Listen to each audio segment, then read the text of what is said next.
listening to the Pasco Podcast with Mike Carballa.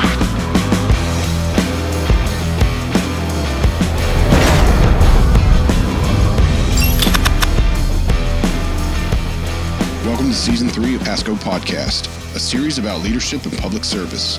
We'd like to thank our sponsors, the nearly 600,000 people of Pasco County, as represented by the Board of County Commissioners.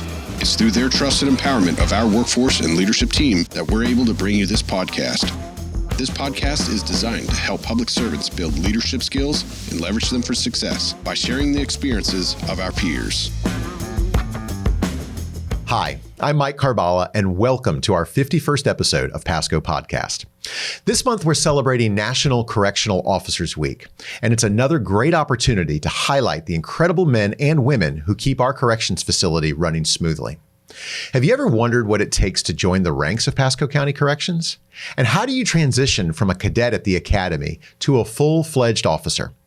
We're going to talk about all of that and more. So joining me today from Pasco County Corrections are Field Training Officer Heather Cody and Trainee Trainee Martin.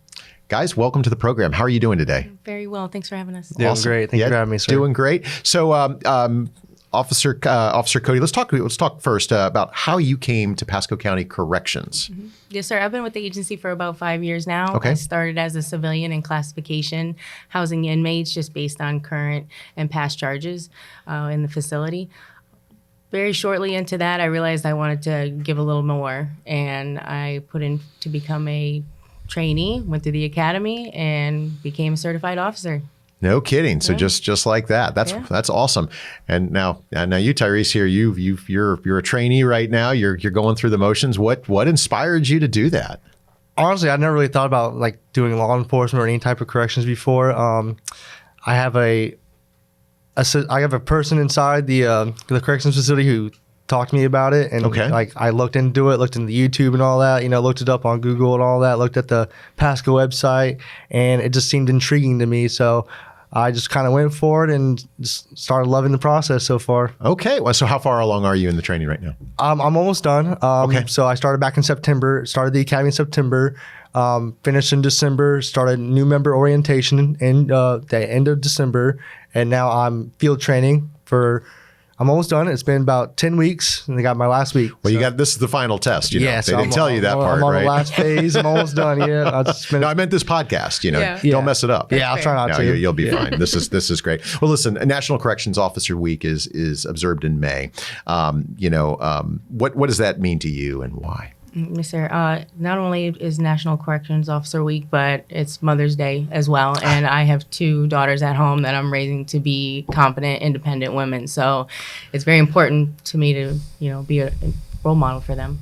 Fantastic. Mm-hmm. How about you, my friend? It means a lot. I mean, we work a very stressful job, so it's nice to get the recognition, from people outside, Even if I stop with uniform on, go get some gas, someone just saying, hey, like, thank you for your service, stuff like that. It's a good feeling knowing that we are out there to protect people, keep everybody safe. So, yeah, you're kind of the silent service in that regards, right? Yeah. Everyone that forward facing, when you look at public safety, instantly, right? Folks are going to, a deputy out on the street, or a firefighter or EMS, and they forget that once the bad guys are arrested and adjudicated or being held, waiting adjudication, there's a process that happens behind the scenes, and it's your job to kind of help maintain that. So, Tyrese, this is our first time highlighting a trainee's progress here in corrections. So talk to us a little bit about what that training entails. The training entails a lot. I mean, from starting the academy, even before the academy, you go through the orientation of where you're going to be working at, who sponsors you, and you go through the oral boards to make sure, everything's good, and they send you to the academy. And so the academy consists of classroom work, a lot of coursework in there, a lot of physical training. You got firearms, you got CPR, a lot of intense training that set you for success when going into the actual jail. So it's definitely a long process, but it's really fun. Gotcha. Now, Officer Cody, you're a field training officer, right? So part of your job is enhancing the experience here, or just developing training, just passing my working knowledge on to the next generation. Because ultimately my goal is to move up in rank. So this is going to be my replacement. He's going to be a field training officer one day. Gotcha. Fantastic. So what's been the most rewarding part of, I mean, you just recently did it. What was the most rewarding part of that journey going from a cadet to a full-fledged officer? Really just developing a rapport with your command staff and your fellow officers, just the brotherly and the sisterly, camaraderie that we have at the facility. It's nothing that I've ever been a part of before in my life. So really, it's been really enjoyable. That's fantastic. And you're on the precipice now of making that conversion. How about you?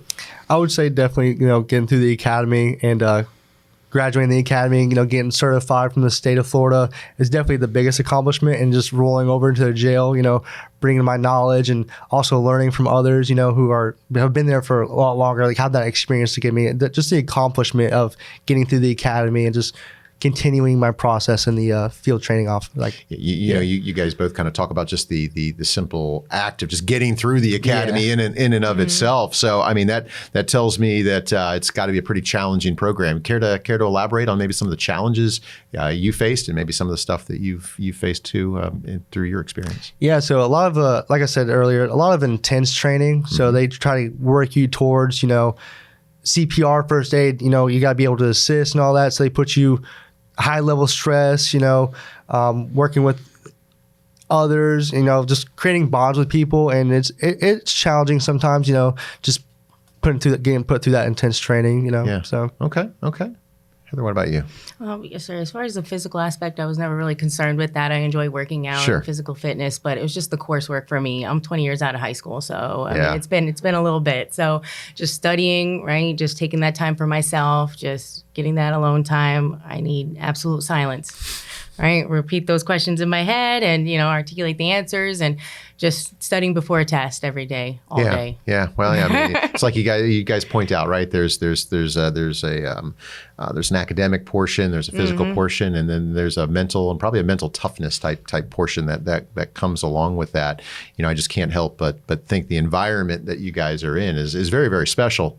Right. So it's not enough for me just to learn CPR. You're doing CPR perhaps on an inmate and a potentially, you don't know what the environment is like, and you all have to look out for each other. So I can only imagine.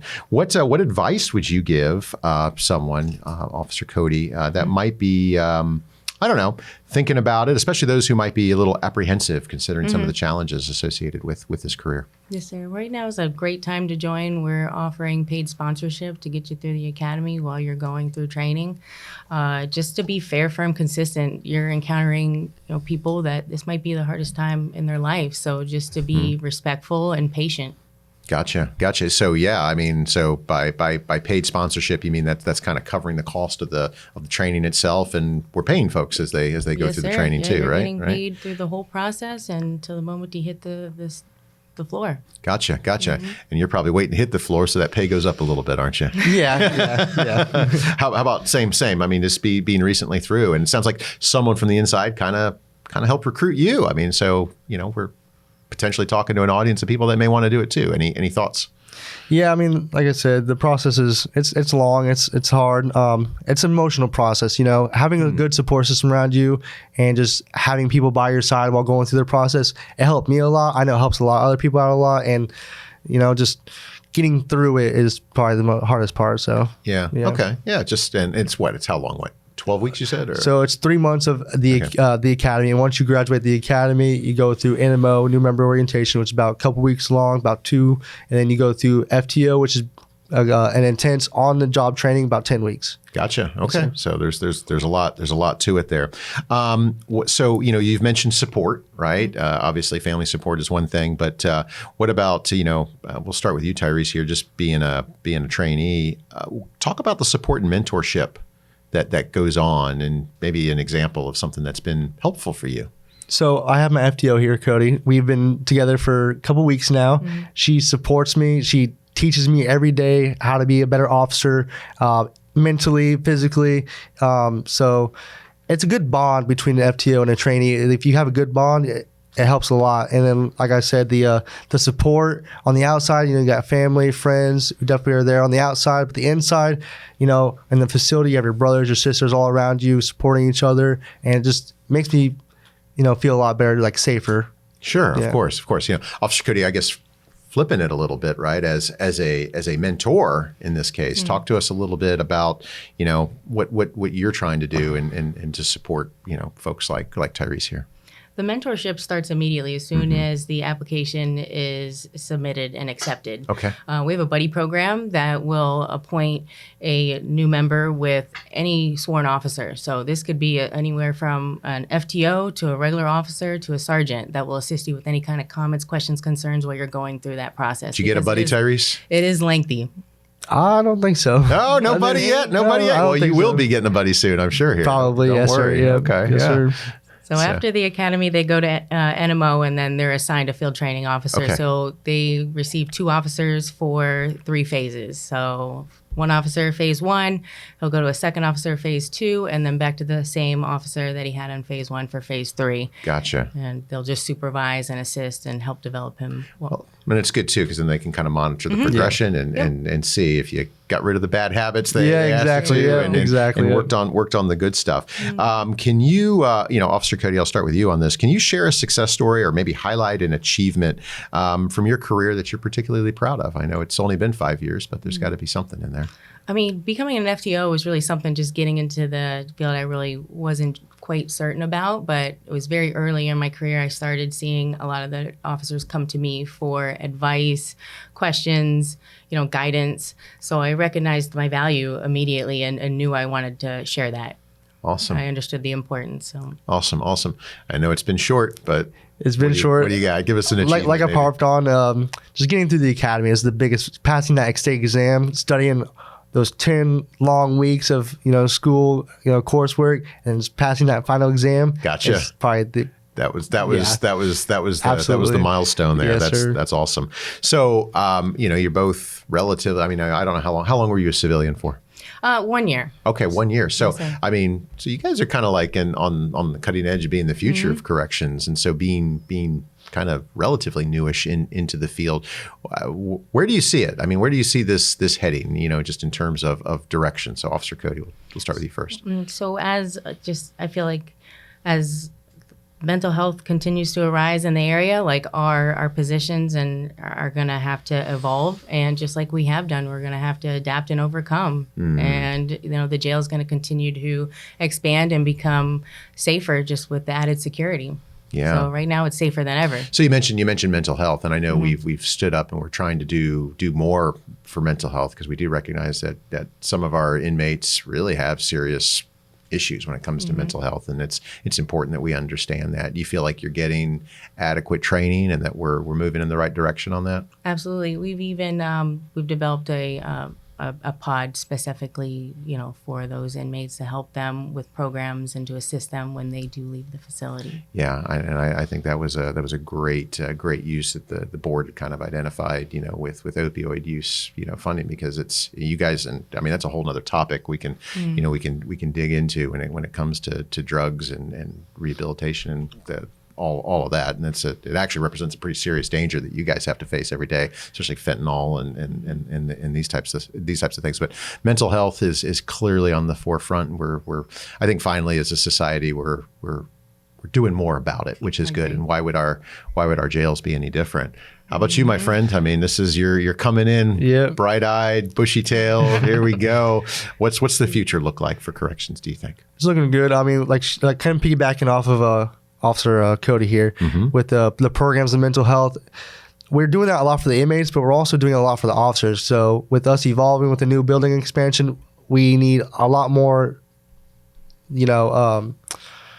support and programs, to learn, because we're learning just as much as the inmates are. They're going through the programs. We have to learn just as much as they do to understand what they go through and how they the GED process goes and all that. So yeah, a lot of things that maybe we take for granted that we know that they can't. And so I like I said, there's a lot out there, and getting back to even your mental health, right? We had just recently expanded mental health for first responders, and and included the corrections team, as well as our 911 operators. I think Pasco County Sheriff, and it started out as something for our firefighters, but we've expanded it because it's so important that you guys get taken care of on that.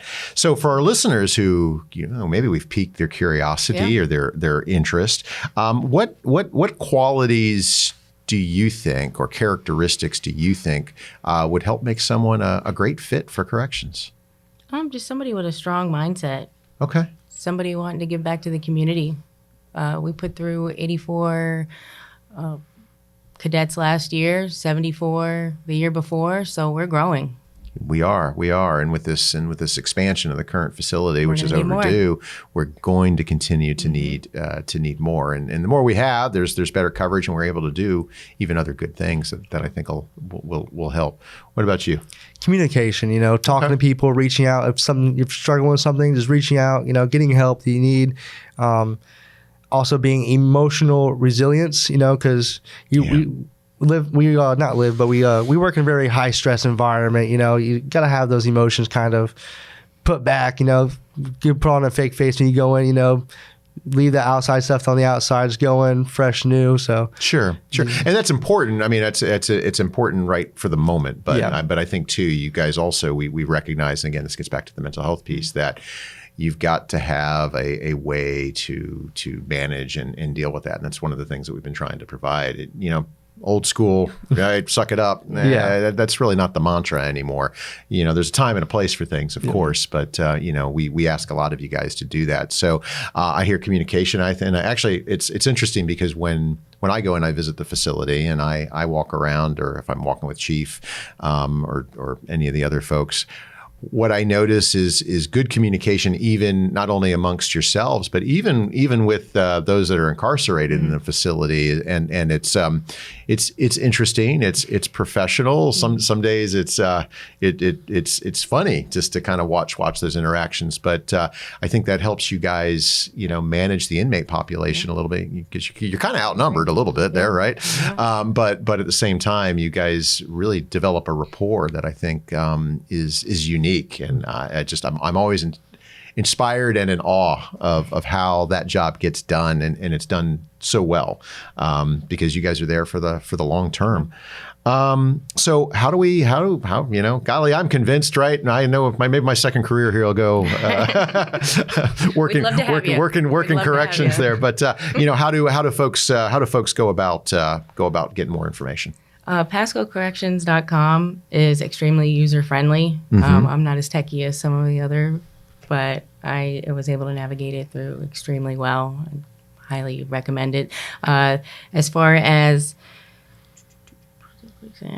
the hiring process is highlighted, and it's actually broken down into sections. Gotcha. And I tell you right now, we're always hiring. I mean, easy enough for you to figure out, right, my friend? You got right in there, yes, and we took you right up. Anything to add to that?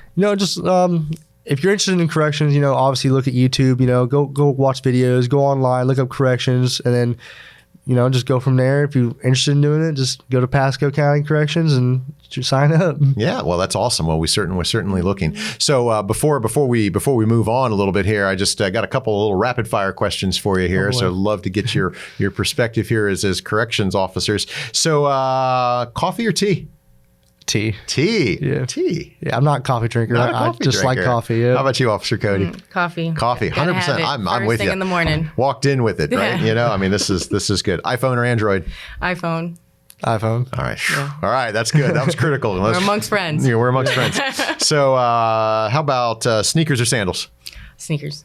Yeah. Oh, I'm kind of a sandals guy. Hiking or biking? Hiking. Oh, hiking. 100%, right? Now, I asked this one last year, favorite ice cream flavor? God, put me on the spot now. There's so many. Oh.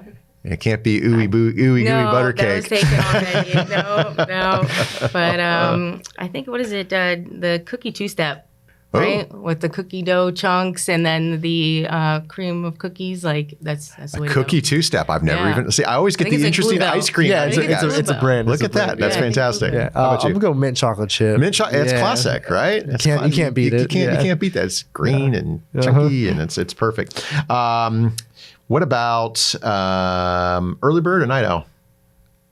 Careful how you answer this. This could figure out which shift you're going to be on. Night owl for sure. Night owl for sure. Yeah, I like the night shifts. Wow. So I'm just newly on to days because I spent 2.5 years on nights. So I'm still trying to figure that out. I do miss nights though. Yeah. I miss nights, but it's nice to have the full days off. It is, right? it is, especially with family life, right? So that leads me then to sunrise or sunset then. That's it. Oh gosh. Yes. Sunset. Sunset. All day. We're just I'm going relaxing. sunset. Beautiful view. Living on the west coast of Florida, right? That's it. We got one choice, really, in the matter. I think that's it. Well, listen, guys, thank you so much for joining us here today. It was really great having you and having you share what's going on. And special thanks to our media relations team who makes this effort possible. And thank you for joining us on this episode of Pasco Podcast. I'm Mike Carballa, and we'll see you next time. For more information on Pasco County government, please visit mypasco.net.